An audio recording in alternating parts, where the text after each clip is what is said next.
Bismillahirrahmanirrahim. Assalamualaikum warahmatullahi wabarakatuh. Selamat pagi. Saya Dr. Raflin Hinelo, SPD MSI. Pada hari ini telah menyelesaikan program doktoral S3 Ilmu Ekonomi di Universitas Tadulako Kupang dengan judul disertasi Model Pengembangan Sumber Daya Aparatur yang Berdaya Saing berbasis kearifan lokal di Kabupaten Gorontalo.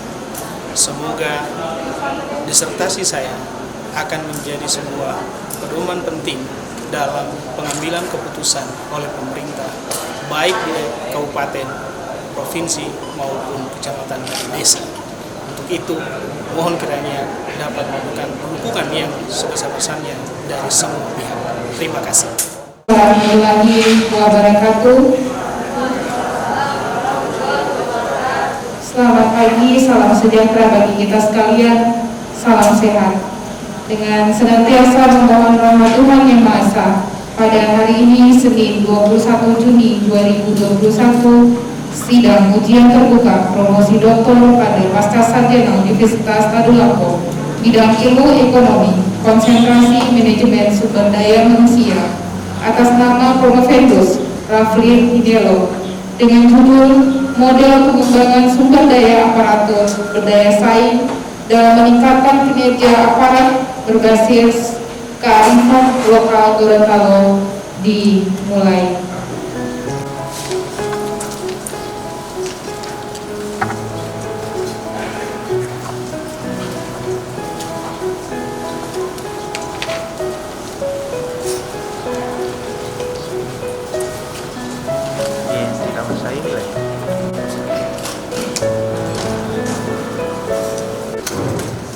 Terima kasih.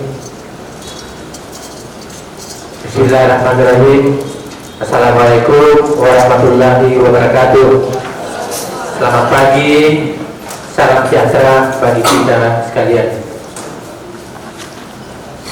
Yang saya hormati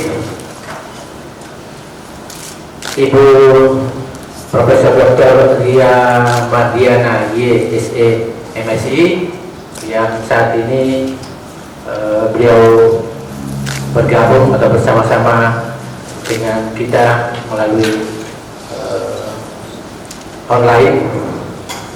Selamat bergabung, Prof.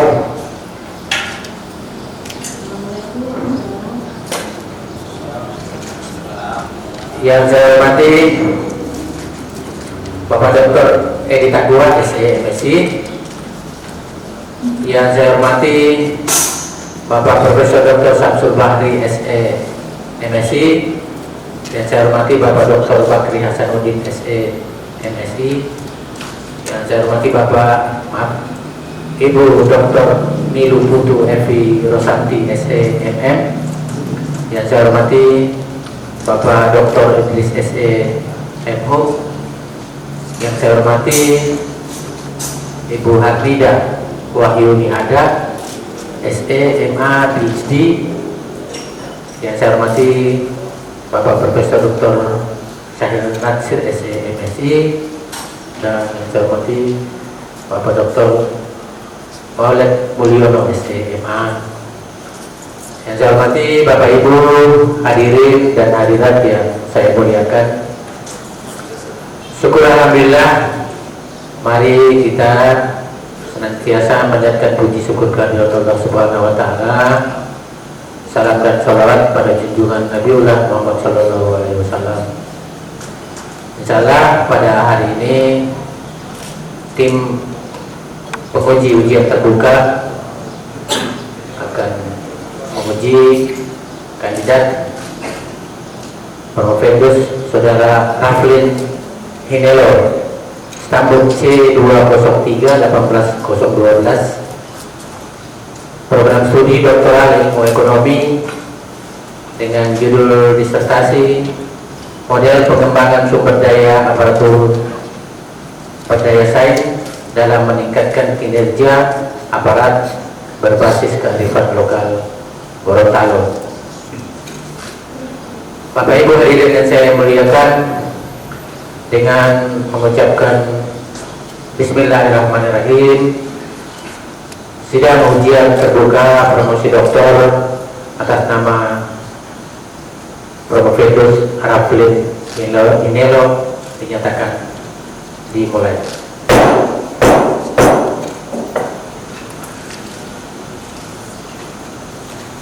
Bapak Ibu yang saya hormati, selanjutnya saya persilahkan kepada Profesor Saudara Raflin Hinelo untuk membacakan atau menyampaikan pertanggungjawaban akademik dari Saudara Profesor. Saya persilakan saya persilakan Bapak Profesor Dr. Syahir Natsir SE/MSc. Disertasi model pengembangan sumber daya aparatur, sumber daya sains dalam meningkatkan kinerja aparatur yang berbasis kearifan lokal di Kabupaten Gorontalo. Nama mahasiswa Raflin Hinelo,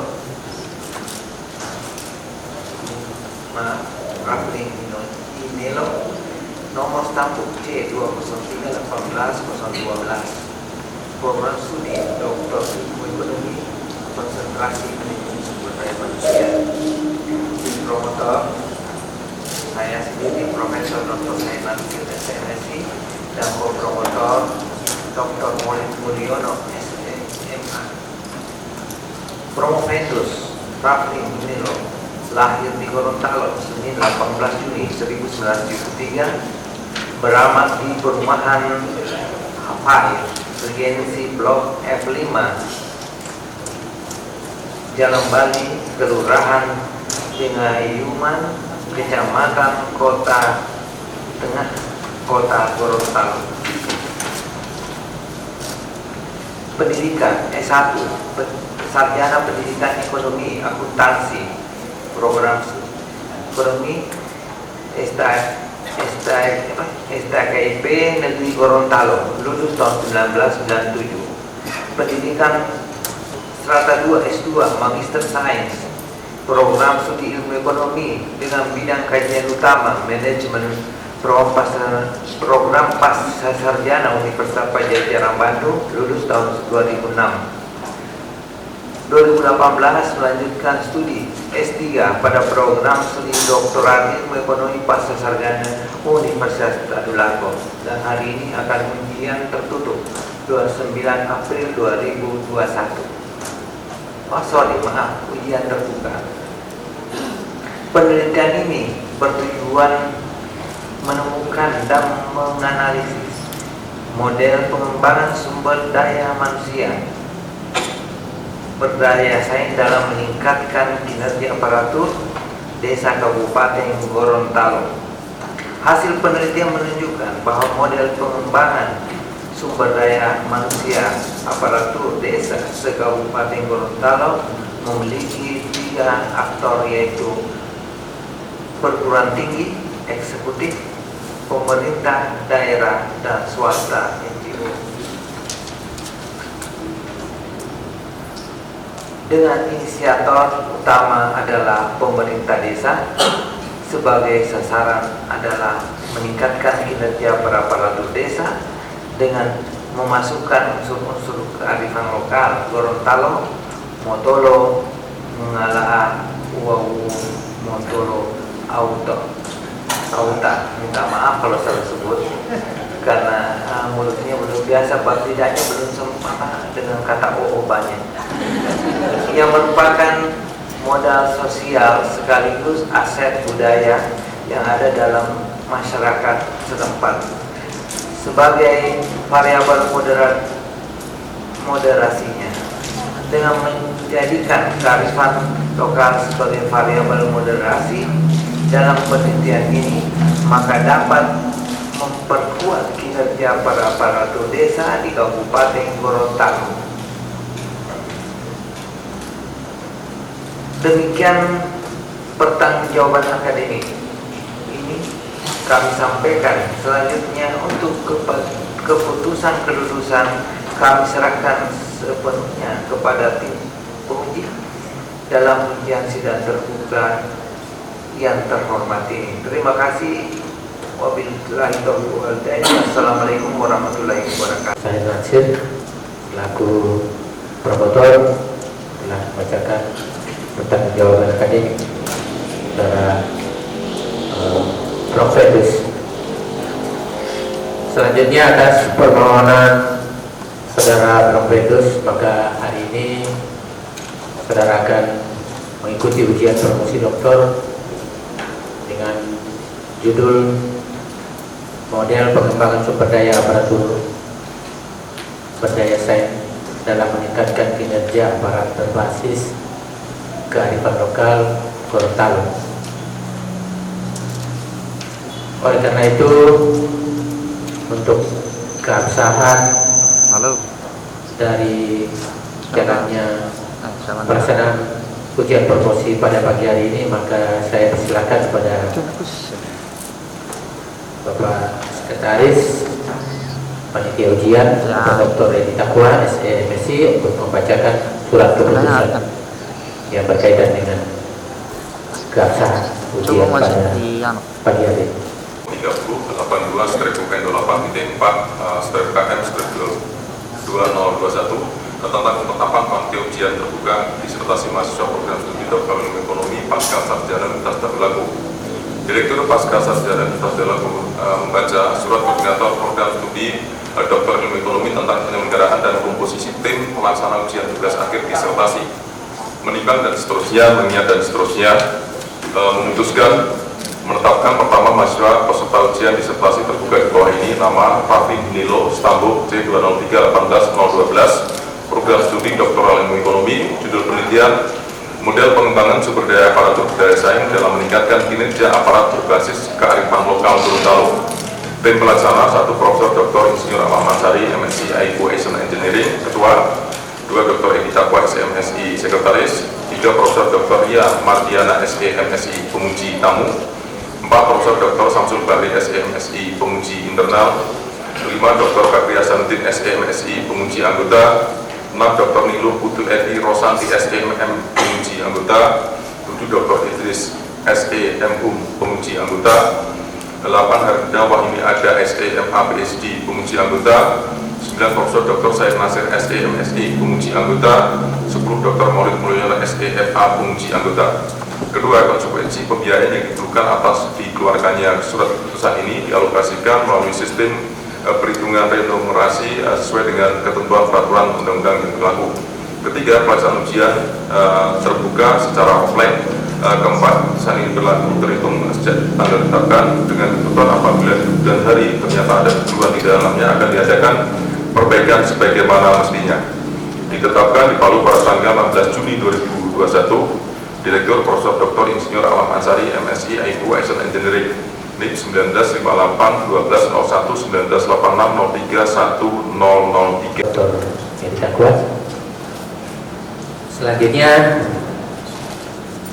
saya persilakan kepada saudara Prof. Fedus untuk memaparkan ringkasan hasil penelitian yang telah dilakukan.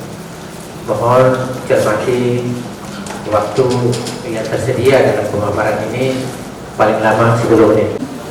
Dr. Idris SEMU, penguji yang saya hormati, Ibu Harnida Wahili Ada, SEMA PhD yang saya hormati, Dr. Bakri Hasanuddin, SEMSI yang saya hormati, Dr. Niluh Putu Evi Rosanti, SEMSI yang saya hormati, Profesor Dr. Said Nasir, SEMSI yang saya hormati, dan Profesor Dr. Maulid Mulyono, SEMSI yang saya hormati, dan seluruh hadirin yang berbahagia pada hari ini.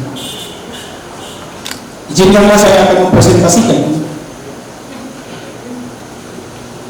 disertasi saya dengan judul model pengembangan sumber daya aparatur berdaya saing dalam meningkatkan kinerja aparat berbasis kearifan lokal di Kabupaten Gorontalo.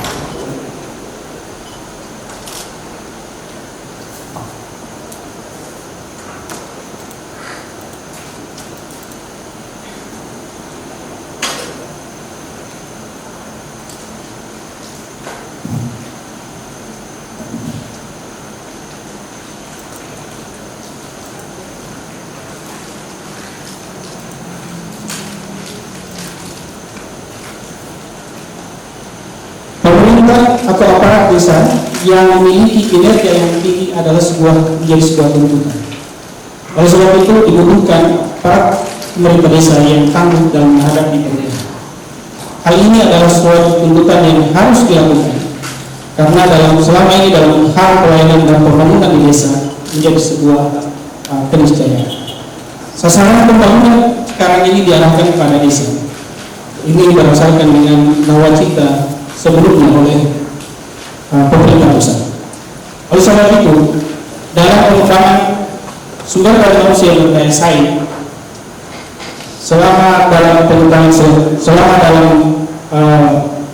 pengamatan penulis itu memiliki berbagai macam masalah. Oleh sebab itu, untuk memperteguh dan memperkuat kinerja dibutuhkan pemahaman dan implementasi kearifan lokal yang ada di desa setempat. Berdasarkan paradigma ini, maka saya melakukan penelitian dengan judul model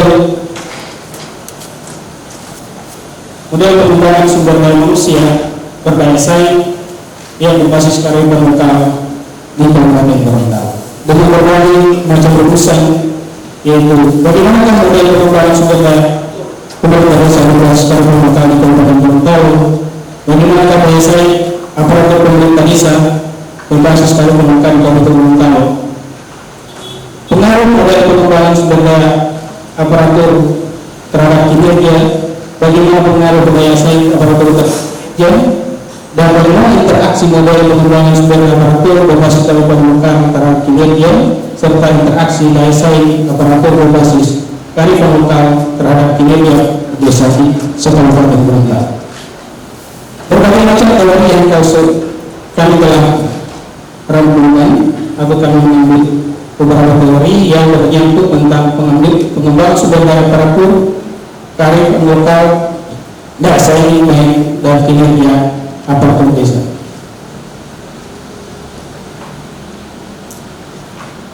Dengan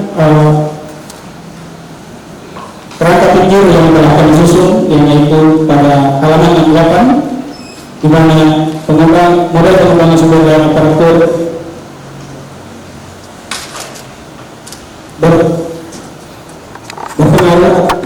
berinteraksi dengan kinerja aparatur, daya saing dalam hal kreativitas dan inovasi berinteraksi dengan kinerja aparatur, dan model pengembangan sumber daya manusia, kearifan lokal dan kinerja, juga interaksi daya saing, kearifan lokal dan kinerja.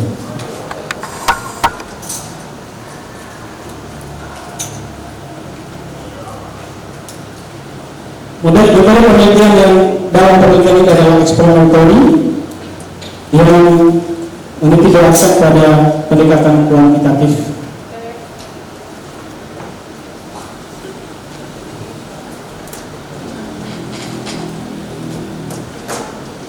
Untuk pengujian, dia mengambil aplikasi PS dengan pengujian motor model dan inner model. Hasil penelitian, Kabupaten Gorontalo adalah kabupaten tertua yang ada di Provinsi Gorontalo, yang sebelumnya bergabung dengan Provinsi Sulawesi Utara. Sejak tahun 2021 sudah berpisah, dan Kabupaten Gorontalo terpecah dalam beberapa kabupaten, yaitu Kabupaten Gorontalo, Kabupaten Luwu, Purwokerto, Banyuwangi, dan ada juga Kabupaten Gorontalo. Rata capaian variabel berdasarkan topografinya itu ada terdapat pada halaman 138. Itu menunjukkan bahwa penerapan budaya kearifan lokal yang berdasarkan topografi desa, baik dataran tinggi, rendah, dekat pusat kota dan pesisir, yang melewati yang sudah menunjukkan tingkat yang baik itu berada di atas 81%, itu dataran tinggi dan pesisir. Sementara dataran rendah dan dekat pusat kota berada pada posisi cukup baik. Dan sementara berkembang untuk menuju yang lebih baik. Pengujian hipotesis secara langsung interaksi antara eksogen dan endogen, pengembangan SDM dan kinerja, dan juga daya saing kinerja masing-masing menunjukkan besarannya 0,23, 0,203 dan 0,217. Berdasarkan tabulasi silang, pengembangan SDM dengan kinerja itu berada pada posisi sangat baik, pada posisi 50% dan begitu pula dengan daya saing itu berada pada posisi cukup baik dengan total 50%. Pengujian hipotesis interaksi antara eksogen, moderasi dan endogen ternyata bahwa pengembangan SDM terhadap kinerja dengan moderasi tarifan lokal dapat memperkuat kinerja aparatur sebesar 0,500 atau 50%. Sementara daya saing dengan interaksinya dengan kinerja dan tarifan lokal meningkat menjadi 0,42%. Demikian pula dengan interaksi pengembangan sumber daya manusia dan tarifan lokal terhadap kinerja berada pada posisi baik juga. Interaksi daya saing dan tarifan lokal terhadap kinerja juga berada pada posisi cukup baik. Model pengembangan yang telah kami susun pada halaman 150 bahwa pengembangan sumber daya manusia aparatur berbasis kearifan lokal di Kabupaten Gorontalo menunjukkan bahwa terdapat 3 aktor utama yang menggerakkan, yaitu ada perguruan tinggi, eksekutif daerah dan pemerintah, dan ada juga keterlibatan swasta atau NGO. Dengan mengambil pada inisiatornya adalah pemerintah desa. Faktor yang menjadi sasaran adalah kompetensi, komitmen, dan SDM serta integritas. Integritas. Sasarannya adalah pada dan peningkatan kinerja yang dapat memoderasi dengan kearifan lokal, modal awal dan modal pengelolaan sebagai aset modal sosial. Novel yang kami temukan adalah bahwa kearifan lokal dapat memoderasi antara pengembangan sumber daya manusia dengan kinerja aparatur desa Kabupaten Gorontalo. Temuan ini adalah kearifan lokal mampu juga memoderasi daya saing dengan peningkatan kinerja aparatur desa di Kabupaten Gorontalo. Temuan bahwa ini adalah kearifan lokal Gorontalo motola awal atau motola ngalaan turut berkontribusi, turut memberikan interaksi terhadap kinerja aparatur desa. Penelitian ini berfokus pada komponen kunci kearifan lokal motola awal atau motola ngalaan yang memperkenalkan budaya lokal sebagai penentu baru kinerja aparatur dan praktek-praktek manajemen modern. Unsur dalam motola awal dan motola ngalaan ternyata ada yang memiliki kesamaan unsur dengan OSIDI, yaitu kerjasama bersedia membantu dan menghargai secara sukarela. Terdapat pada halaman 65 sampai 167. Kontribusi penelitian saya sudah sampaikan pada halaman 168. Keterbatasan penelitian yang pertama adalah pada saat pengumpulan data ternyata terdapat 100 desa yang sedang sementara PKS. Oleh sebab itu respondennya atau desa yang menjadi sampel itu harus disesuaikan. Yang kedua adalah bahwa dalam kegiatan penelitian pengumpulan data melalui kuesioner, penyebarannya ada melalui aplikasi Google Form dan ada pula melalui pengisian manual kuesioner. Oleh karena keterbatasan signal pada wilayah tertentu, maka harus dilakukan dengan manual. Data yang terkumpul dalam penjaringan merupakan data yang tersedia pada saat penelitian turun lapangan atau tersedia pada saat. Oleh sebab itu, data-data yang dianalisis adalah data-data pada tahun 2020-2019. Observasi yang dilakukan menggunakan cakupan waktu yang terbatas dengan data yang terbatas pula. Beberapa temuan penelitian ini berkaitan dengan OSIDI, Organizational Citizen Behavior, atau perilaku aparatur anggota organisasi yang bersifat sukarela dan juga motivasi aparatur selain pengembangan sumber daya manusia, daya saing, kearifan lokal, dan kinerja yang tidak terbahaskan secara mendalam. Kesimpulan bahwa pengembangan sumber daya manusia memiliki kontribusi langsung, memiliki interaksi langsung terhadap kinerja aparatur desa se-Kabupaten Gorontalo dengan indikator kompetensi, komitmen, dan integritas. Yang kedua adalah daya saing, memberikan interaksi langsung terhadap kinerja aparatur desa Kabupaten Gorontalo. Dalam konteks ini, daya saing atau keunggulan bersaing dengan indikator kreativitas dan inovasi. Kearifan lokal mutawala berpengaruh langsung terhadap interaksi antara dari pengembangan sumber daya manusia, kearifan lokal dan kinerja juga memberikan mampu memoderasi hubungan antara pengembangan SDM dan kinerja. Demikian pula dengan daya saing dan kinerja dapat dimoderasi oleh kearifan lokal. Saran kami sudah jabarkan pada halaman 1-4 bagi pemerintah Kabupaten Gorontalo, bagi akademisi, dan bagi masyarakat Gorontalo. Demikian presentasi yang saya sampaikan. Terima kasih. Selanjutnya saya persilahkan pada penguji eksternal Ibu Profesor Dr. Ria Mardiana Y, SEMSI untuk baik.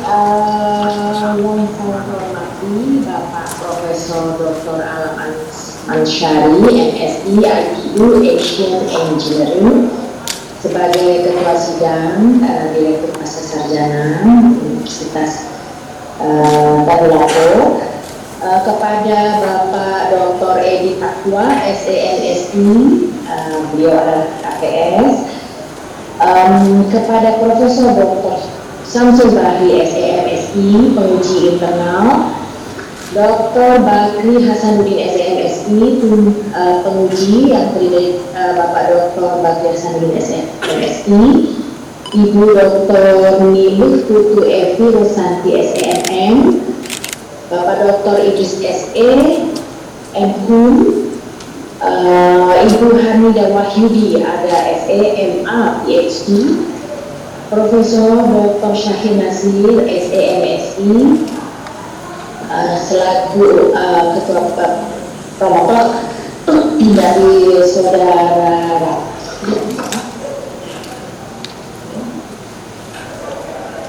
Aklin, lalu Dr. Maulid Mulyono, SEMSI, Promotor. Oke, baik. Assalamualaikum warahmatullahi wabarakatuh. Salam kenal kepada Bapak Profesor, Bapak Ibu Doktor sekalian. Ini kali keberapa ya saya ke Universitas Tadulako ya. Kemarin itu saya sempat menjadi asesor di program pasca sarjana Tadulako. Itu beberapa tahun lalu, sudah agak lama kan. Lalu pernah juga saya datang sebagai tim memberikan pelatihan untuk penulisan bola masalahnya. Itu terjadi sebelum kejadian setelah kejadian tsunami kemarin itu. Jadi saya sangat familiar dengan Universitas Tadulako, terutama Profesor Dr. Syahir Nasir ini, saudara saya ini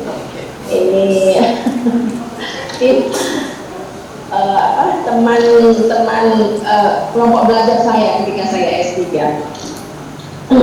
Baik, pertama-tama saya mau mengucapkan selamat kepada Pak Saudara Promoventus ya, Hinelo ya.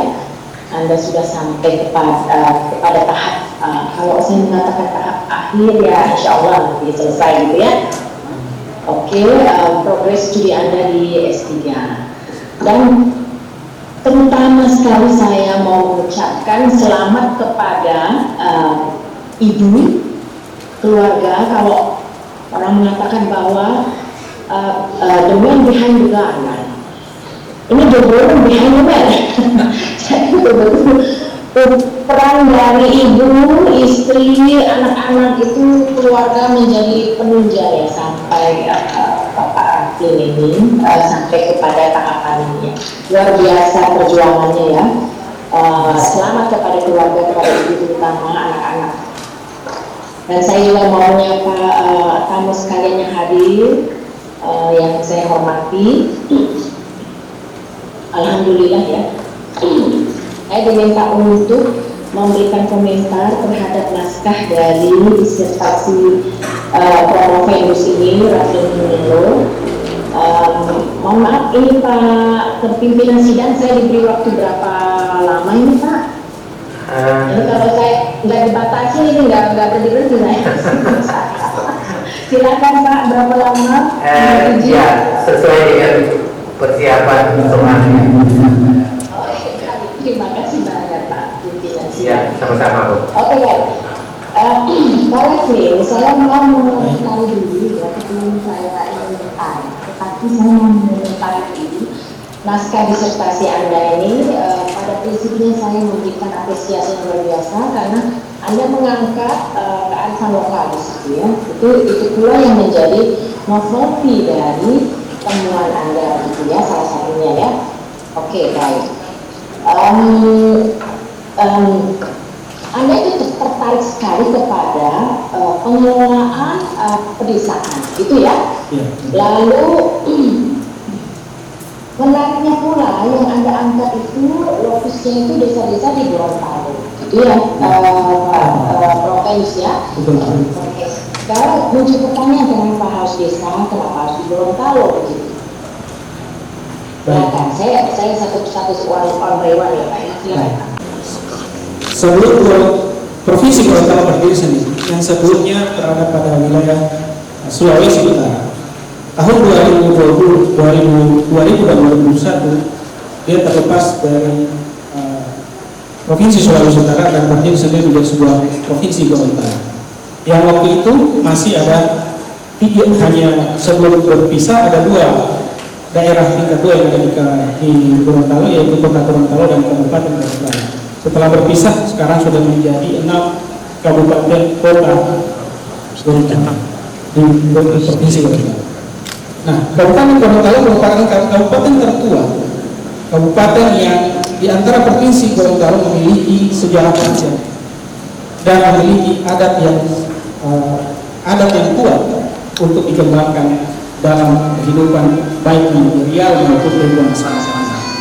Oleh sebab itu, baru Kabupaten Gorontalo juga yang memiliki peraturan bupati tentang pemberlakuan kembali budaya kolonial atau budaya kearifan lokal yang di dalamnya terdapat budaya mengkolonialan dan mengkolonialan sejak tahun 2015. Nah, dari titik inilah yang menjadi bangkitnya kearifan lokal, di mana Pak Presiden Jokowi salah satu visi misinya adalah dalam nawacita, yaitu pengembangan bidang budaya.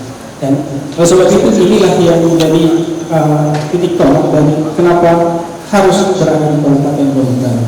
Dan sejak adanya Pergub ini membuat setiap desa bergeliat cepat dan membangun besarnya dengan ciri lokal masing-masing. Hal ini dibuktikan dengan yang tadinya desa maju itu tidak ada, atau desa mandiri kategori yang dikeluarkan oleh Kementerian Desa itu belum ada. Yang ada adalah desa berkembang. Tapi setelah 2015 pada tahun 2020-2021 ini sudah terdapat 85 desa yang sudah berkategori mandiri.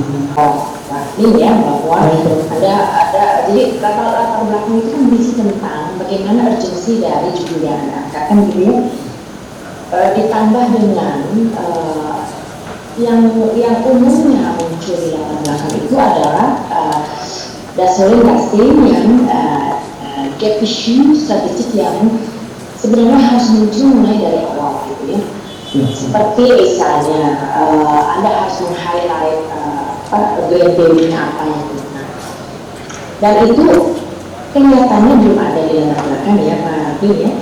GNPW Anda mau melihat SDM, lalu aparatur desa, dan itu menarik sekali karena lokus penelitian Anda itu kan pemerintahan yang pada prinsipnya aparatur itu dihadapkan pada kondisi given ya, nggak bisa ngapa-ngapain. Jadi teori INTH itu masuk ke dalam ini kan gitu ya, kontekstual dari penelitian ini. Jadi coba di highlight dulu, lalu ada kombinasi dengan teori RBV, HBV, lalu bicara RBV, HBV itu kan istilah punya ya.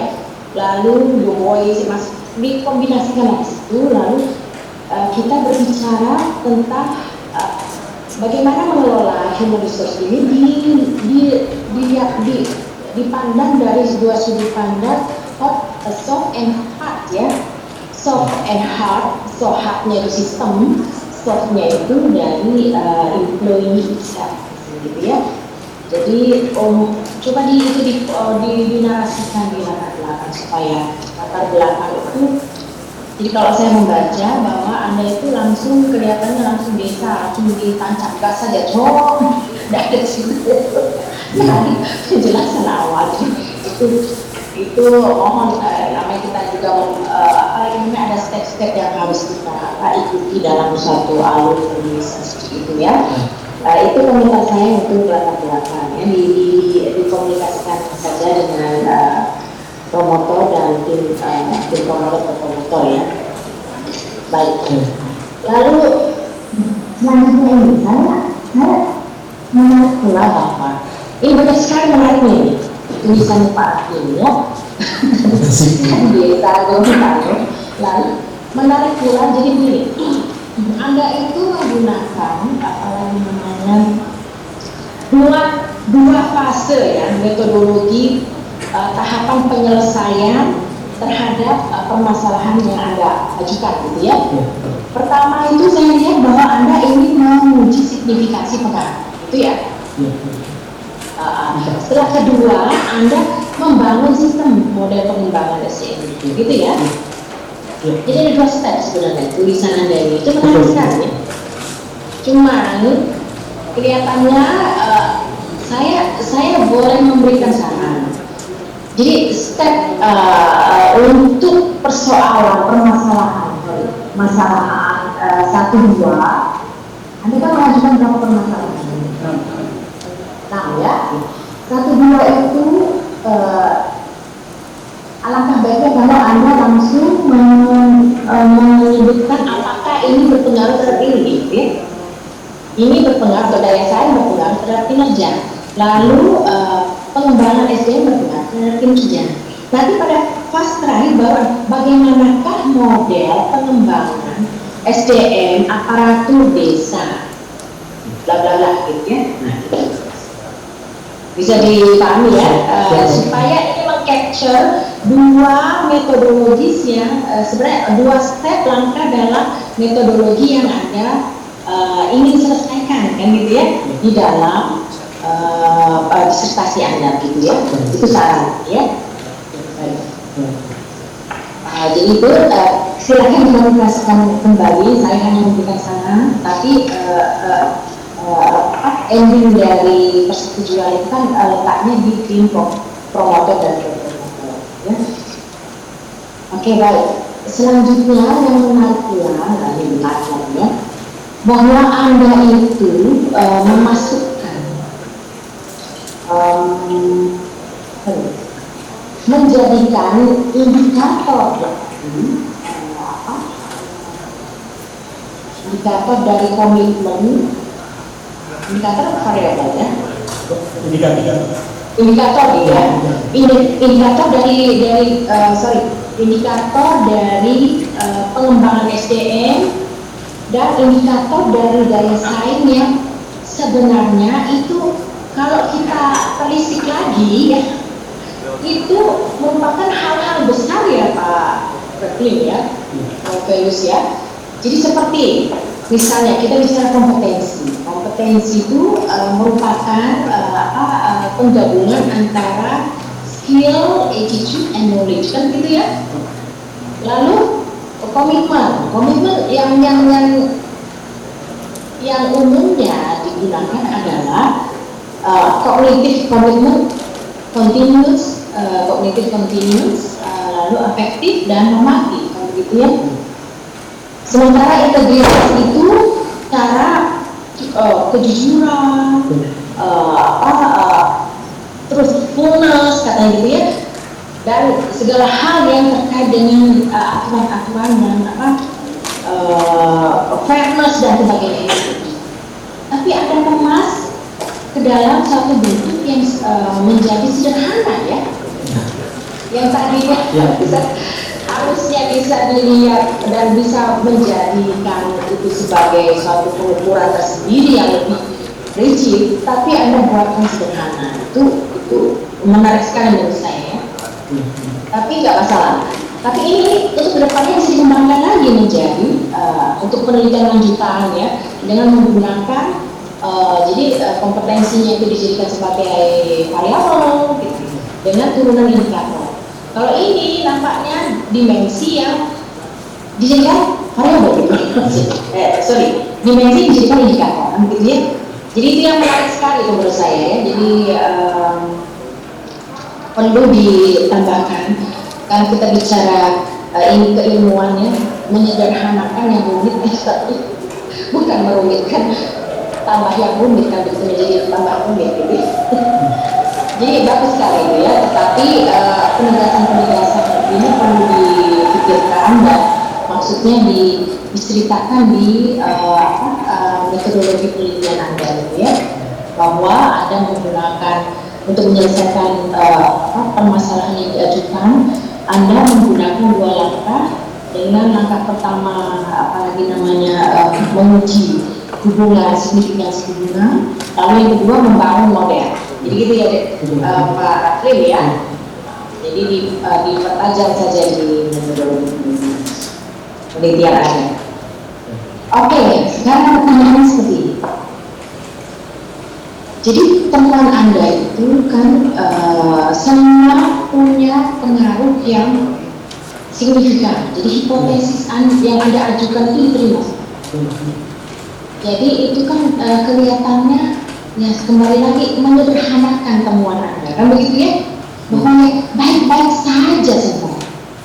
Padahal kita ketahui bersama yang namanya dana desa, yang namanya empowering pedesaan itu dengan apalagi namanya kinerja aparatur desa sangat complicated condition gitu. Jadi pertanyaannya sebenarnya apa yang mengeneralisir dari aspek temuan Anda ini? Kan begitu ya, generalisir aspek temuan Anda, lalu bisakah Anda membuat pernyataan kira-kira ini akan berpengaruh signifikan kedua hal ini, kedua hubungan antara apalagi namanya variabel yang Anda uji ini, pengembangan SDM dan apalagi namanya apa satu lagi daya saing yang begitu kepada kinerja. Silakan. Ini lahir dari sebuah pemikiran yang mengeri. Pada tataran ini, tingkat pendidikan dan pelatihan itu dalam pandangan saya itu sudah pernah dilakukan atau diikuti oleh para akademik. Namun pada tataran implementasi tetap tidak bisa memberikan gambaran yang impresif. Oleh sebab itu, setelah saya melihat beberapa penelitian baik yang dilakukan oleh Rosin Talami, dilakukan oleh Malang, itu menunjukkan hanya pada penelitian yang secara sendiri-sendiri, tidak komplikated seperti yang itu. Sebab itu saya berangkat dari situ menyederhanakan mungkin ini salah satu pemikiran saya bahwa dia di treatment melalui kompetensinya, di treatment melalui integritasnya, di treatment melalui komitmennya. Nah, tapi untuk berkompetensi dan berintegritas untuk membangun suatu kinerja yang baik, itu tidak, karena ini adalah sasaran desa yang masih di dalamnya sangat dipenuhi atau sangat terpengaruh oleh budaya di dalamnya. Maka orang yang menjadi baik yang menjadi pelaksanaan program-program itu harus berintegrasi dengan budaya. Kalau tidak, pembangunan yang ada di desa-desa itu akan terjadi, tidak berjalan normal. Jadi dana desa yang masuk itu sering terjadi hanyalah untuk membuat kegiatan itu yang berjalan, tetapi tidak dirasakan kemanfaatannya bagi masyarakat. Nah, dengan adanya program pembangunan yang disesuaikan dengan kondisi desa sekarang, maka itu tentu saja akan menjadi satu penerimaan tersendiri oleh masyarakat. Karena yang kinerja aparatur itu yang ada di desa bukan seperti yang ada dalam ASN, tapi adalah masyarakat itu sendiri. Disitulah yang menjadi titik tolaknya. Sehingga saya membuat itu jadi indikator. Walaupun saya sadari memang itu luas memang ada, tapi itu saya berusaha untuk ingin meyakinkan bahwa ini pada level ini tingkat pendidikan sudah dilalui, pendidikan pelatihan sudah dilaksanakan, tapi pada aplikasinya masih butuh tentang bagaimana pemahaman dan penerapan nilai-nilai lokal yang ada. Itu adalah bagaimana lokal wisdom ini dibuat secara terencana, begitu ya Pak ya? Sehingga dalam prakteknya dia bisa memoderasi. Karena ini kan moderasinya itu luar biasa. Peran moderasinya itu membuat kinerja dari aparatur ini menjadi lebih baik lagi, kan gitu ya? Sekarang pertanyaan yang kedua, gini. Jadi bagaimanakah contoh konkret dari implementasi local wisdom ini terhadap peningkatan kinerja aparatur desa? Silakan. Baik, jadi atau tetap diwadahi oleh kearifan lokal seperti dalam tahap pembangunan, maka tidak boleh hanya mereka yang tahu, tapi ini harus tersosialisasi kepada masyarakat, baik masyarakat desa maupun ke masyarakat luar lainnya, sehingga akan terbangun yang namanya motor awal. Itu adalah membangun kerjasama dengan pihak luar, dan motor lokal tidak hanya sekedar pihak luar, tapi juga harus bisa membangun kerjasama yang ada di sesama aparat dan sesama dengan masyarakat. Jadi berarti ini ada komunikasi gitu ya Pak? Ya. Oke, jadi juga kondisinya juga harus jalan, Yes. gitu ya? Betul. Oke, baik. Baik sekali Pak Rafli, saya pikir cukup pimpinan sidang. Terima kasih. Pada Ibu Profesor Dr. Lia Mardiana, SE MSI, atas pertanyaan yang disampaikan kepada tadi pertanyaan dan saran perbaikan yang disampaikan kepada Prof. Fendus. Sekali lagi terima kasih banyak Prof. Selanjutnya saya persilakan kepada penguji internal Bapak Profesor Dr. Samsul Bakri, SE MSI. Silakan Prof. Assalamualaikum warahmatullahi wabarakatuh. Bapak dan Ibu penguji yang saya hormati, hadirin yang sempat hadir pada pagi hari ini karena pengujian promosi saudara Rafli dan terutama kepada saudara Fendus. Selamat sudah sampai, insya Allah sudah sampai pada tahap akhir. Jadi memang menjadi terakhir. Ya.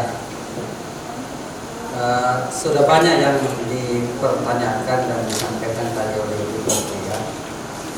Salah satu sebenarnya yang ingin saya dapat informasi lebih jauh lagi tentang peran moderasi local wisdom tadi.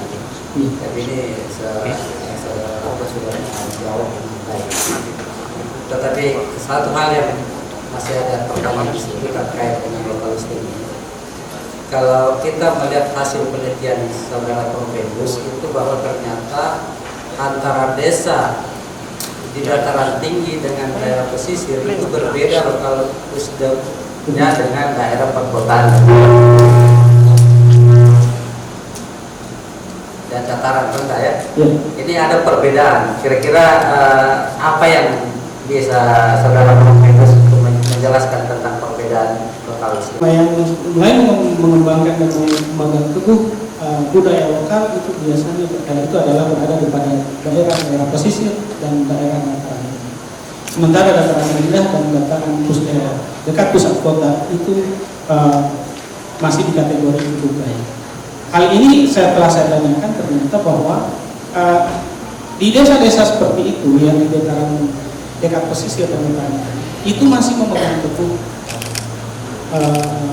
adat lokal, dan juga itu di setiap tahun ada 3-4 kali melakukan kegiatan budaya lokal, sampai muncul ada budaya lokal yang sering muncul di daerah pesisir itu adalah ada yang namanya budaya ini, itu dibangkitkan kembali. Nah, untuk misalnya ada pembangunan di desa, maka dia harus disesuaikan dengan kondisi alam yang ada di sana, dan juga dengan berdasarkan kearifan lokal desa itu. Sementara yang ada di dataran rendah dan pusat kota itu sudah mulai, bukan berarti bahwa itu sudah tidak ada, tapi itu tidak seintens yang ada di daerah pesisir dan terjadi asimilasi budaya di sekitar ini, sehingga menyebabkan ini budaya modern kan masuk. Ini lebih mudah untuk tujuan wisata dan lain sebagainya, tapi tidak, mereka justru masih tetap menggunakan. Begitu. Iya, satu eksploran. Walaupun ada etnis yang lain, tapi tetap dominan. Jadi sangat bagus. Saya sampaikan pada saksi yang tertutup itu, tetapi karena ada aspek jumlah sampelnya sangat minim, ya sangat minim, karena kalau kita lihat populasinya hampir 1000, kemudian Bapak cuma 91, ini kan sangat tidak sampai 10% sebelumnya. Itu sangat minim, sehingga ini bisa mengganggu jika tidak ada penjelasan yang logis untuk itu. Ya, kan ini tidak sampai 10% malah. Ini saran, nanti kalau mungkin bisa dipertimbangkan. Saya kira cukup. Terima kasih Dr. Samsul Bakri SMSI. Selanjutnya saya silakan pada Bapak Dr. Bakri Hasanuddin SMSI. Silakan Pak. Semoga ini yang terakhir untuk NSU. Baik, saya langsung saja. Seperti yang kita ketahui bahwa konsep pengembangan sumber daya manusia itu turunannya ada dua, tidak lain adalah pendidikan dan pelatihan. Dalam konteks ini sesuai dengan kondisi di lokasi penelitian, atau katakanlah sesuai dengan kondisi masyarakat yang ada di Gorontalo, Provinsi Gorontalo, pertanyaan saya adalah penekanannya di mana? Apakah pendidikan atau pelatihan dalam rangka membangun atau memperkuat kompetensi, komitmen dan integritas sesuai dengan kondisi yang ada di sana? Silakan. Memang konsep pengembangan SDM itu selalu dikaitkan dengan masalah pendidikan dan pelatihan. Nah, pada tataran ini pendidikan itu sudah dalam persepsi saya dalam pendidikan itu, mereka sudah terpenuhi karena sudah ada yang S1 dan S2. Tapi dari aspek implementasi untuk implementasi tata kelola yang ada di dalam pemerintahan desa itu yang masih harus ditreatment. Oleh sebab itu diperlukan yang namanya pemahaman dan implikasi daripada budaya-budaya lokal. Kalau bicara tentang pelatihan, mereka sudah juga pernah mengikuti pelatihan. Tapi pada penerapannya itu juga masih tetap karena dia yang menerapkan juga adalah memiliki sering menggunakan bahasa-bahasa tinggi, sehingga untuk menyalurkan ke bawah para masyarakat desa itu masih harus perlu ekstra kerja keras. Tetapi dengan adanya kembalinya ke budaya lokal itu akan lebih mempermudah para pengembang SDM ini untuk bisa mengkolaborasikan dengan kearifan lokal tentunya. peningkatan kinerja. Jadi apa yang harus dilakukan? Ya, di sini harus perlu ada sosialisasi dan interaksi serta komunikasi yang lebih intensif dalam rangka untuk komitmen, integritas, kompetensi. Tapi intinya daya saing konsep yang digunakan adalah integritas dan inovasi. Padahal kita tahu daya saing itu untuk bisa bertahan hidup itu kata kuncinya adalah adaptif. Jadi orang-orang yang bisa bertahan itu adalah orang yang mampu beradaptasi dengan perubahan. Nah, Anda mengabaikan adaptasi. Kenapa? Ya, aparat perangkat desa atau aparatur desa adalah dari masyarakat itu sendiri. Oleh sebab itu saya tidak mengabaikan itu, tapi yang lebih penting adalah mereka kita suntik dengan memperkuat komitmen kompetensi kita latih seterusnya. Saya tidak tahu, ini apa? Facebook atau jurnal? Jurnal. Bukan Bernard, maksudnya bukan Bernard ya? Yes, terbang. Hah? Bernard. Yes. Kinerja memang konsepnya kinerja aparatur atau kinerja secara umum ya? Iya, kalau saya baca dalam konteks ini ada karena dia lebih kepada yang tercecer. Ya. Saya kurang paham ada. Saya kira cukup. Pak Raflin sudah mencapai tahap akhir. Terima kasih, Bu. Baik Pak Raflin, langsung saja saya ingin menanyakan yang berkaitan dengan hasil dari penelitian Pak Raflin dengan memasukkan kearifan lokal ya Pak ya, sebagai motivasi. Dengan menambahkan kearifan lokal, hasilnya itu ternyata memberikan kematangan ya Pak ya, jadi menjadi lebih bagus. Nah, Bapak menggambarkan sebuah model di sini kan, jadi model. Nah sebenarnya Pak, dari model ini, jadi kan bahwa kearifan lokal itu sebagai model sosial. Nah, seperti kita ketahui, kearifan lokal di sini kan bisa dikatakan sebuah perilaku budaya yang dikembangkan. Biasanya kalau dalam sebuah perusahaan itu kan ada yang tadi budaya itu akan semakin kuat kalau selalu diimplementasikan. Biasanya yang paling bertanggung jawab misalnya pimpinan dalam perusahaan. Nah kalau kondisi seperti ini di aparatur seperti ini, kearifan lokal ini bagaimana sebenarnya implementasinya, itu posisinya di mana, siapa yang bertanggung jawab untuk agar kearifan lokal ini bisa terus dijalankan atau dikembangkan. Harus setiap saat, tidak boleh setiap saat bahwa dalam pelaksanaan program pembangunan pelayanan dan lain sebagainya harus tetap berbasis kearifan lokal. Jadi mereka sendiri yang menjadi inisiatornya. Itulah makanya saya katakan tadi bahwa pemerintah desa menjadi inisiator sendiri. Jadi bukan orang lain, tapi mereka. Ya. Jadi kalau di Kabupaten Gorontalo menerbitkan namanya peraturan bupati tentang budaya Pulau yang di dalamnya ada Mokongala dan Matematika.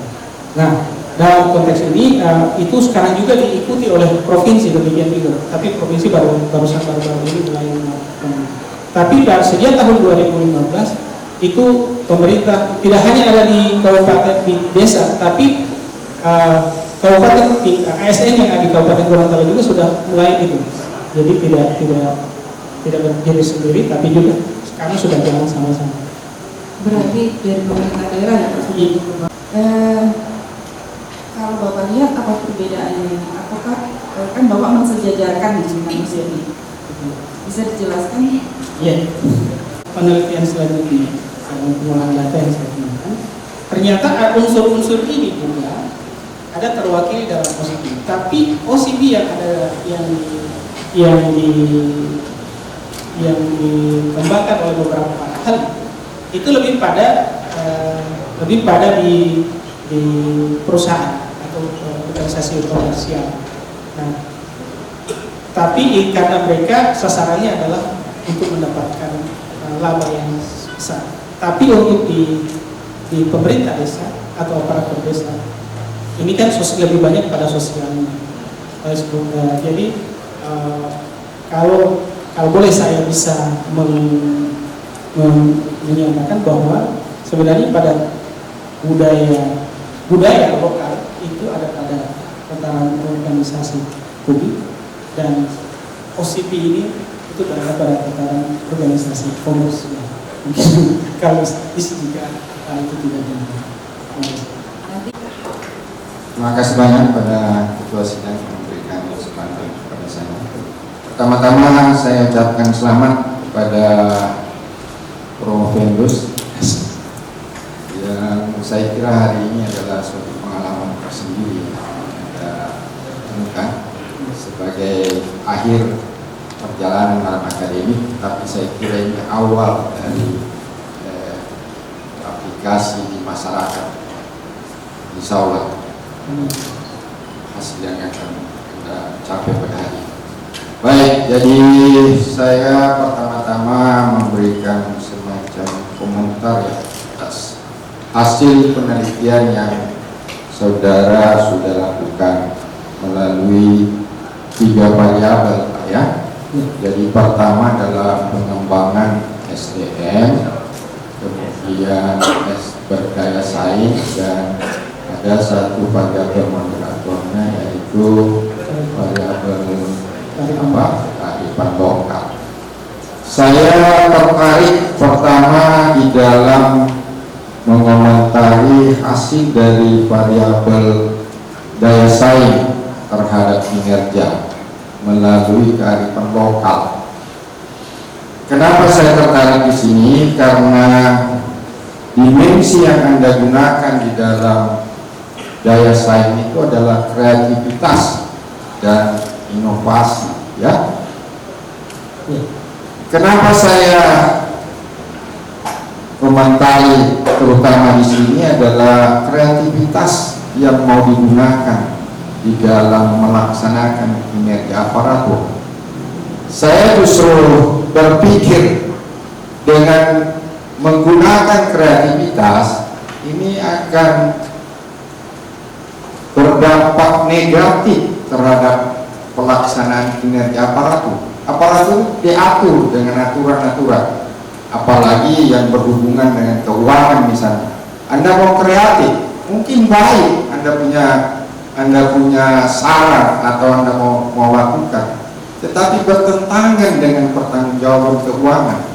Artinya bahwa tidak mungkin akan jalan ya daya saing Anda dengan cara kreativitas seperti itu karena sudah diatur. Ini komentar pertama ya. Nah, kemudian yang kedua, bahwa Anda meneliti dengan memakai skala sikap. Setahu saya sikap itu bukan kinerja real, tetapi hanya suatu persepsi terhadap orang. Artinya bahwa berkinerja atau tidak berkinerja bisa saja bertentangan dengan sikapnya. Apalagi respondennya adalah dia sendiri. Kelemahan ketika kita memilih responden pada dirinya sendiri, memilih dirinya sendiri, itu biasanya selalu menilai baik terhadap dirinya. Ini pertanyaan yang akan muncul di sini, Pak, ada 2.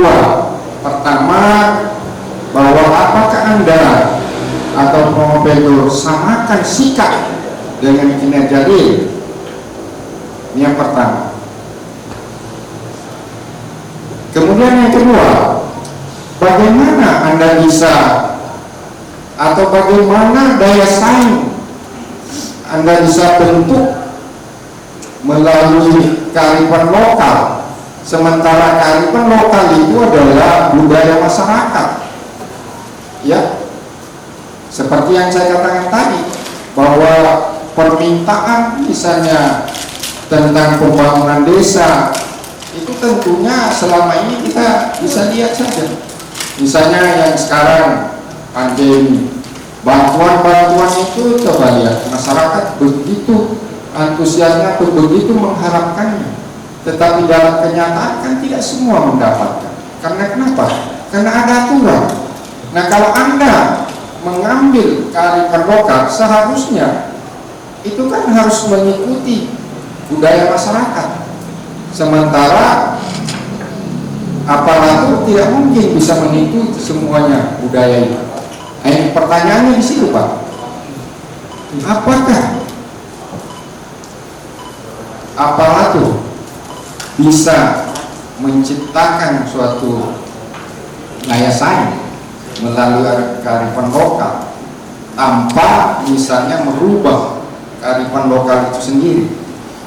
Saya takutnya justru ada kemungkinan justru kearifan lokal ini mau dirubah ke aturan-aturan aparatur, karena intinya adalah aparatur.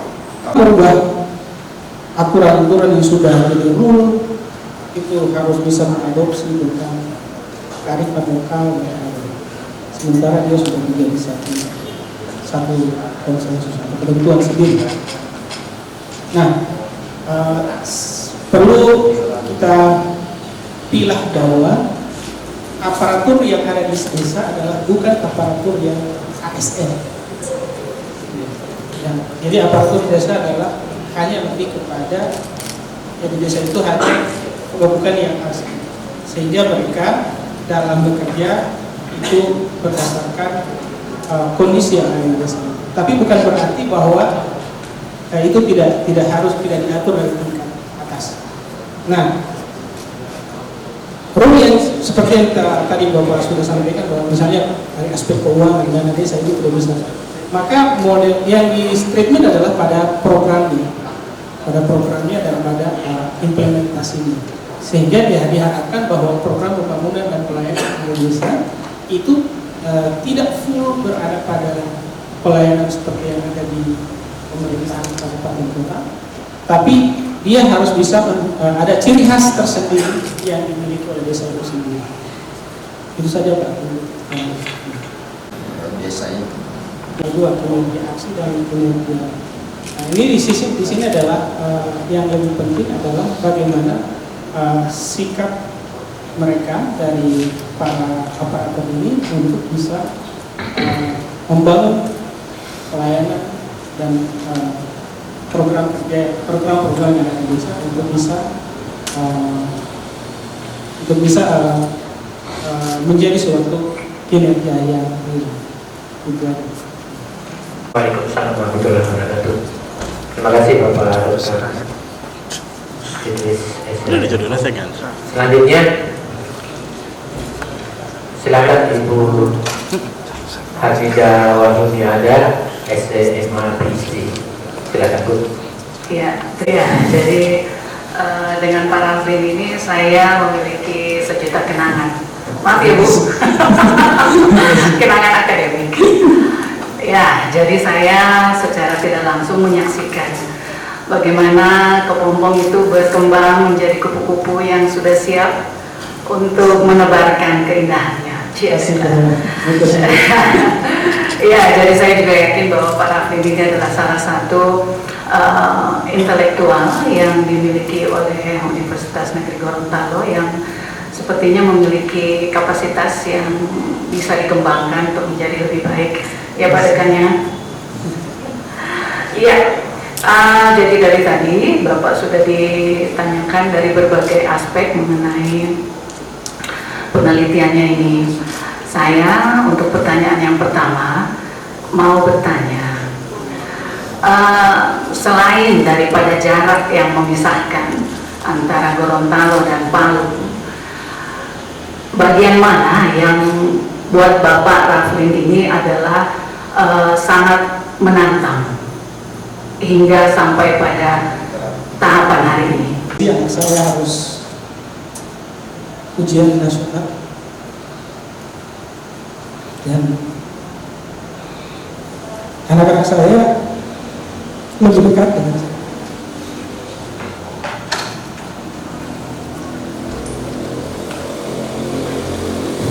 Luar muda. Jadi sebenarnya memperjuangkan suara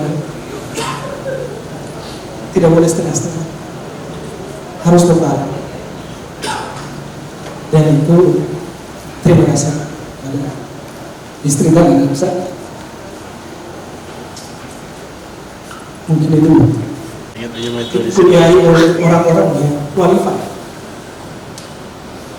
yang memiliki tingkat komitmen yang tinggi dan integritas untuk membangun bangsa. Tadulako adalah sebuah daerah yang menjadi kiblat, salah satu kiblat pendidikan yang ada di Indonesia. Maka orang kalau mengatakan bahwa UGM banyak, UI banyak, ya karena memang mereka mendapatkan para mahasiswa terbaik. Tapi yang luar biasa adalah ketika perguruan-perguruan tinggi yang ada di daerah menurunkan alumni terbaik, maka disitulah yang sebenarnya hal yang luar biasa. Karena mereka berasal dari keluarga yang pas-pasan, tidak pendidikan yang harus berjuang sendiri. Disitulah letak heroiknya, bukan kepada tingkat kepintaran, tapi yang penting adalah bagaimana mengasah mental, mengasah spiritual untuk meraih yang terbaik. Sampai dengan kenyataan itu adalah modal yang paling besar. Mudah-mudahan ini tetap dilanjutkan. Mudah-mudahan nilai-nilai yang seperti ini juga dapat tentu saja memperkuat kearifan lokal, ya. Artinya dimanapun kita berada, kita bisa spread the positivism dimanapun kita berada. Dan mudah-mudahan pencapaian Pak Raflin hari ini juga dapat memicu teman-teman dari Gorontalo yang lain untuk segera menyusul. Amin. Terima kasih. Penguji eksternal sampai terakhir ke Pak Dr. Idris, Anda tegar jawab gitu ya. Begitu Ibu Dr. Hatmida bertanya, Anda sepertinya kelihatan luluh gitu ya. Luar biasa ya. Iya. Baik, kita lanjutkan. Saya silakan pada Bapak Dr. Edi Takwa SMSI. Terima kasih Pak Profesor Alamansyari sebagai Ketua Sidang. Pertama-tama saya sampaikan selamat ya kepada Pak Raflin Hinelo ya, sudah sampai di tahapan ini ya. Insya Allah pada hari ini juga program Doktor Ilmu Ekonomi pasca sarjana Bapak akan tambahan alumni 1 orang lagi ya. Mudah-mudahan yang lainnya cepat menyusul ya, sehingga semakin baiklah kinerja prodi S3 Ilmu Ekonomi pasca sarjana berlaku. Ya. Mungkin ada beberapa hal ya Pak Raflin yang ingin saya mintakan tanggapan sekaitan dengan hasil penelitian Bapak atau katakanlah penelitian Bapak ini. Mungkin ada 2 hal yang perlu saya sampaikan. Yang pertama adalah mungkin saya sampaikan oleh beberapa fungsi yang lainnya, saya agak mempertajam sedikit. Kalau kita perhatikan misalkan tentang nilai-nilai variabel yang Bapak temukan, misalkan saja variabel pengembangan SDM, kemudian daya saing, kemudian tentang variabel local wisdom dan kinerja tadi, dari nilainya itu hampir semuanya itu adalah menunjukkan nilai yang baik gitu ya. Mungkin ada beberapa saja yang cenderung baik, agak dibahas sedikit. Itu berarti kondisinya adalah seperti itu. Tapi kalau kita bandingkan misalkan dengan data-data yang ada di chapter 1 ya, di chapter 1 itu, di situ ada capaian kinerja baik dari aspek keuangannya maupun dari aspek apanya itu ya, fisiknya itu di sana itu masih jauh sekali ya. 2018 itu dari serapnya itu cuma sekitar 38%. 2019 turun lagi sekitar 32%. Kemudian juga capaian fisiknya itu cuma sekitar 80% sedikit saja. Saya berpendapat kalau seandainya variabel-variabelnya tadi adalah menunjukkan nilai yang baik, sebenarnya selesai semua itu proyek itu. Tapi kenapa kok capaiannya itu begitu rendah gitu ya? Yang jadi pertanyaan saya adalah kira-kira ada apa di sana? Apakah memang metodologi dalam penilaian itu adalah disanksikan seperti yang disampaikan oleh Pak Dr. Idris tadi, atau mungkin ada hal tertentu yang berkaitan dengan memang proyek atau itu kegiatan sehingga susah dilaksanakan. Itu satu. Nah, kemudian di model pengembangan sana di halaman berapa kalau nggak salah itu ya, halaman 150 itu kan Bapak memunculkan ada 3 aktor ya. Ada yang pertama itu adalah unsur perguruan tinggi, kemudian yang kedua adalah eksekutif daerah kalau nggak salah, kemudian yang ketiga adalah NGO. Saya punya kesan itu kok model itu muncul tiba-tiba saja ya. Kalau boleh Bapak sampaikan di sini ya, kira-kira dari ketiga aktor itu dalam rangka pengembangan SDM aparat desa itu kira-kira mana yang paling menonjol atau yang paling dominan gitu ya, sehingga perannya itu memang bisa diharapkan ya untuk pengembangan SDM itu. Itu saja, mungkin 2 poin saja. Terima kasih banyak. Itu bukan tidak per desa, tapi itu totalitas per kecamatan, sehingga akan kelihatan. Karena ada beberapa desa yang belum mendapatkan kucuran dana dan lain sebagainya, dan ada juga yang harus dipending karena ada masalah-masalah status hukum. Sebab itu kelihatan memang dia sangat kecil, karena itu diambil secara totalitas per kecamatan. Namun secara keseluruhan itu bisa juga dilihat pada tabel sebelumnya bahwa itu tingkat capaiannya berada di atas 80. Jadi memang kalau saya kumpulkan secara per kecamatan ada 19 kecamatan, itu menunjukkan memang masih kecil dengan presentasi capaian. Berikut untuk model yang tadi telah disebutkan, mana yang lebih dominan? Sebenarnya pemerintah daerah itu tetap menjadi dominan, tetapi sekarang ini sejak tahun 2017, 18, 19 seterusnya ke sini, itu perguruan tinggi mulai membasiskan programnya ke desa. Maka kemarin juga kebetulan ini ada Pak Dekan Fakultas Ekonomi, salah satu pembahas, itu mereka melakukan regional meeting untuk desa-desa yang ada di sekitar Teluk Tomini. Ini untuk bisa membangun, mengajak masyarakat untuk membangun bersama. Jadi itu Pak. Jadi kalau bicara tentang dominan, semuanya bisa berperan, tapi perguruan tinggi sekarang sudah sangat walaupun di dalamnya juga ada NGO seperti dari Kanada, itu juga mereka terlibat, tapi yang paling intens itu perguruan. Makanya UNG sekarang menjadi universitas terpilih perguruan tinggi desa. Begitu Pak Dekan, itu ada. Terima kasih. Dr. Edward. Selanjutnya saya silakan kepada Bapak Dr. Maulid Mulyono SE. Yang amat terpelajar, Bapak Bu Tim Penguji, yang saya banggakan, Saudara Promoventus, hadirin wan hadirat yang saya muliakan, terima kasih atas kebersamaannya pada hari ini. Kita tetap bertahan di tempat ini untuk menyaksikan ujian promosi doktor atas nama Saudara Raflin Hinelo. Saudara Promoventus, interaksi kita untuk menghasilkan eksplisit knowledge atau naskah disertasi ini cukup panjang. Diskusi dan tukar pikiran yang kita bangun selama ini cukup konstruktif. Itu yang saya rasakan.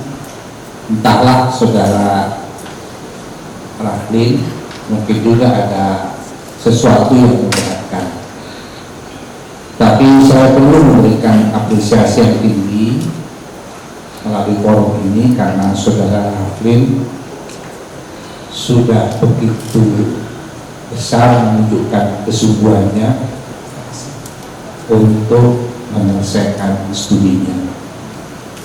Upaya dan daya serta energi telah terkerahkan sudah, sehingga di ujung akhir penyelesaian studi hari ini Saudara Raflin sudah bisa memperlihatkan kepada kami sebuah naskah sebuah dokumen disertasi. Halayak pembaca dari disertasi ini tentu terbatas. Supaya lebih luas lagi halayak membaca, maka setelah Anda selesai dari sini, disertasi ini bisa dikembangkan menjadi sebuah buku yang dipublish sehingga halayak pembacanya menjadi lebih banyak. Saya juga berharap naskah disertasi ini tidak hanya menjadi hiasan yang dipajang di perpustakaan di pasca ini, tapi yang lebih penting lagi adalah bagaimana agar pikiran-pikiran saudara yang tertuang di dalam naskah disertasi ini bisa dibumikan, bisa dioperasionalkan dalam praktek-praktek kepemerintahan di tingkat desa, bahkan kalau bisa dikembangkan sampai ke pemerintah tingkat kabupaten kota dan provinsi. Itu harapan saya. Ada satu hal yang membuat saya terkesan pada Anda. Di satu sisi Anda ini mengalami satu tekanan batin karena harus meningkatkan keluarga dari Gorontalo ke Palu, tapi di sisi yang lain saya amati dari sekian banyak teman-teman saudara Anda yang paling aktif ke Palu untuk berinteraksi dengan saya dan Prof. Saya Nasir dalam rangka menyelesaikan disertasi ini. Jadi mungkin itulah yang disebut cinta barangkali. Apakah juga itu yang disebut keikhlasan tadi untuk keluarga dan anak-anak? Mudah-mudahan demikian ya. Dan semangat itu saya kira ya perlu dipertahankan dan terus disebarluaskan begitu ya. Ya mudah-mudahan Anda menjadi orang yang pertama di angkatan saudara ini nanti yang paling duluan memecahkan telur ya. Bisa menyelesaikan studinya lebih awal. Saya tidak mau ke belakang, saya mau ke depan ya. Hasil penelitian Anda sudah ada ya. Anda berkesimpulan bahwa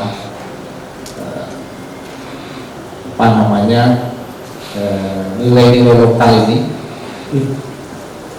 merupakan satu kebaruan dari penelitian Anda.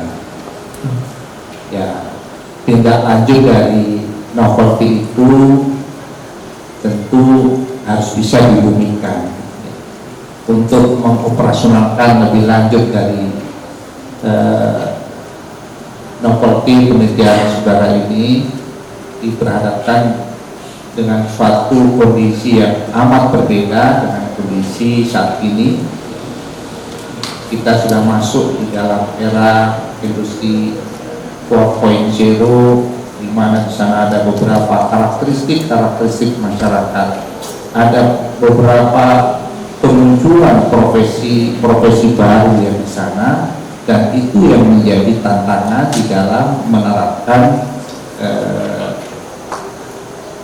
kearifan lokal sebagai novelty penelitian Anda. Nah, oleh karena itu Anda perlu memikirkan lebih jauh.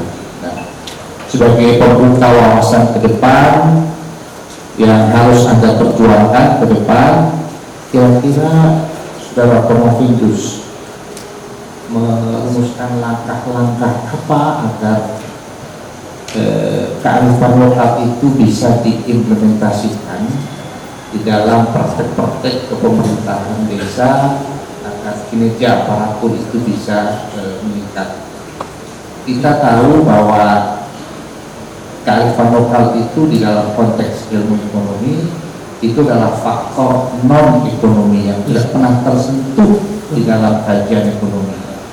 Tetapi peranannya di dalam proses pembangunan ekonomi, kearifan lokal itu menjadi sangat menentukan.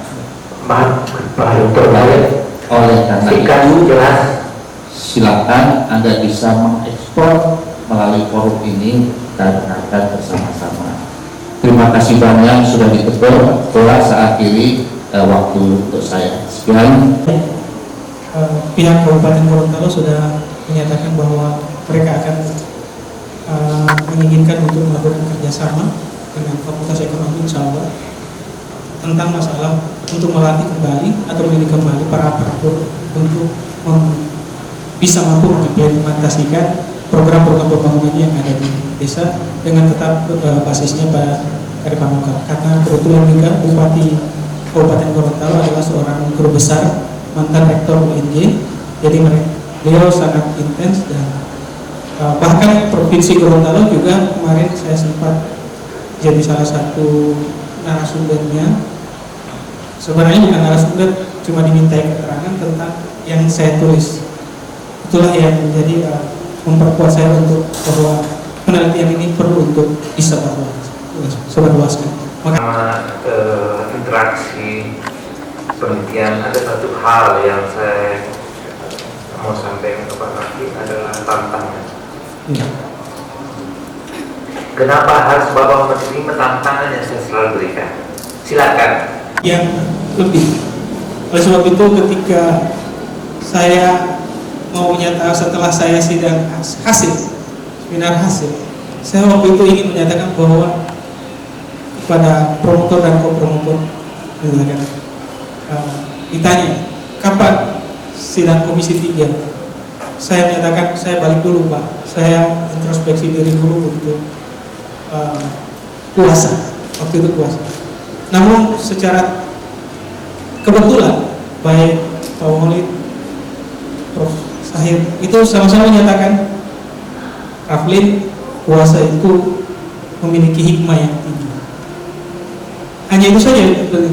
Disitulah saya merenung dan memang benar. Hanya seminggu saya balik lagi mengganggu Profesor dan Pak Maulid dengan Pak Bakri dan Ibu Nulu. Bahkan Pak Bakri hampir menganggap saya sebagai mahasiswa bimbingan karena ternyata Anda ini terlalu intens dengan saya kira Anda adalah bimbingan saya, ternyata saya oponennya. Terima kasih Pak Bakri, termasuk Ibu Nilu, masih semuanya, Pak Idris, Ibu Harmida, Pak Edi, apalagi yang selalu memberikan support kalau saya, juga Pak Wadira, Prof. Sam, yang selalu menasihati kami yang dari Gorontalo, jangan berhenti. Dan terima kasih Prof. Alam yang selalu tersenyum kalau saya selalu di depan itu di resepsionis selalu beliau menyapa duluan saya. Gorontalo, makasih Pak atas sapaannya, saya senang. Begitu. Singkat saja, model pengembangan, model yang dimaksud ini apakah model statis atau dinamis? Ya, dia kearifan lokal, bukan pada pendidikan, pada tataran pendidikan level ini sudah mereka lewati. Yang paling pokok adalah bagaimana mereka bisa komitmen ini lebih tinggi, kompetensinya lebih terampil dan berintegritas serta mampu memberikan kreativitas dan inovasi. Hadirin yang saya hormati, mantap juga kalian ternyata memperhatikan ya Fakultas Ekonomi UNJ. Dengan demikian, dengan telah selesainya semua tim penguji melaksanakan tugasnya, maka sidang ujian kami skor dulu dan ini untuk memberikan kesempatan para tim penguji untuk merumuskan hasil ujian pada pagi menjelang siang. Sidang saya skor. Bapak Ibu tim penguji yang saya hormati, hadirin yang saya muliakan, sidang ujian kita buka kembali.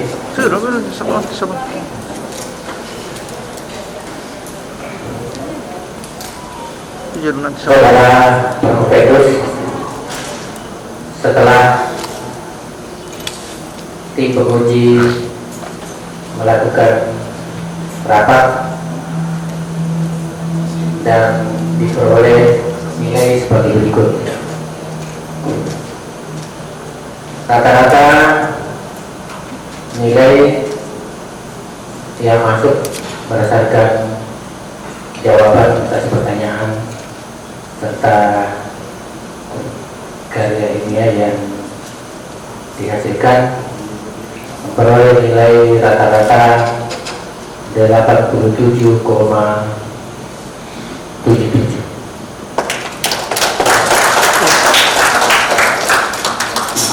Dengan demikian mendapat nilai A dan promovedos di yudisium dengan pujian atau cum laude.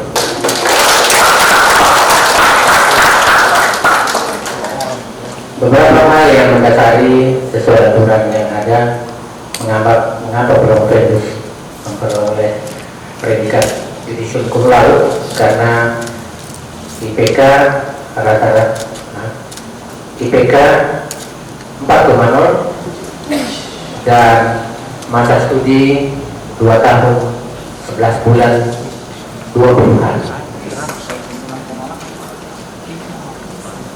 Apakah promovedos menerima keputusan tim penguji? Baik. Terima kasih. Kalau begitu saya undang untuk menandatangani.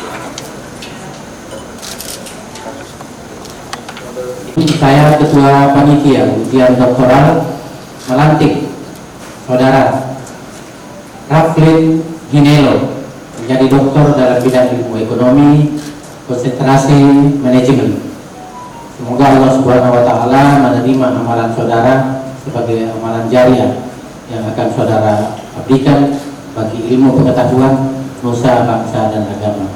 Semoga saudara dapat mempertahankan integritas ilmiah saudara sebagai seorang doktor.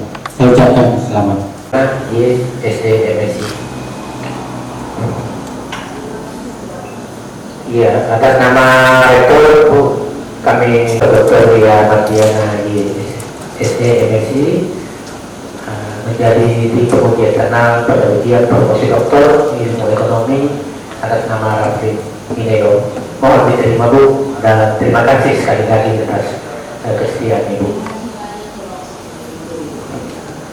Saya hormati, dengan demikian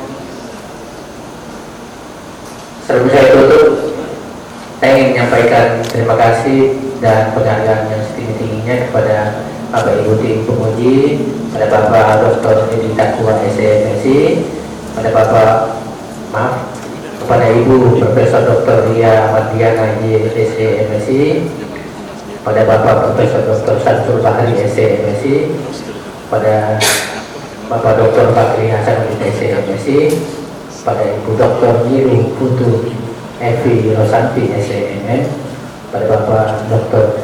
Idris SEMHO, Ibu Hamida Wahyuminada SMA PhD, Bapak Profesor Dr. Syahid Natsir SEMSI, Bapak Dr.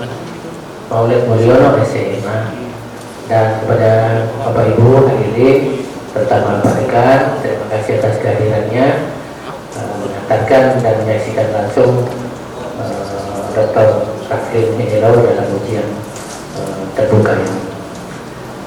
Dan kepada seluruh hadirin yang hadir yang begitu antusias dan sangat kooperatif dalam mengikuti protokol kesehatan tentang COVID-19. Saya ucapkan sekali lagi selamat ya kepada Bapak Dr. Raflin Hinelo yang telah berhasil mempertahankan disertasi, dan selamat kepada tentunya kepada promotor ya, Bapak Profesor Dr. Syahid Natsir SEMSI, dan kepada Bapak Dr. Maulid Mulyono SMA.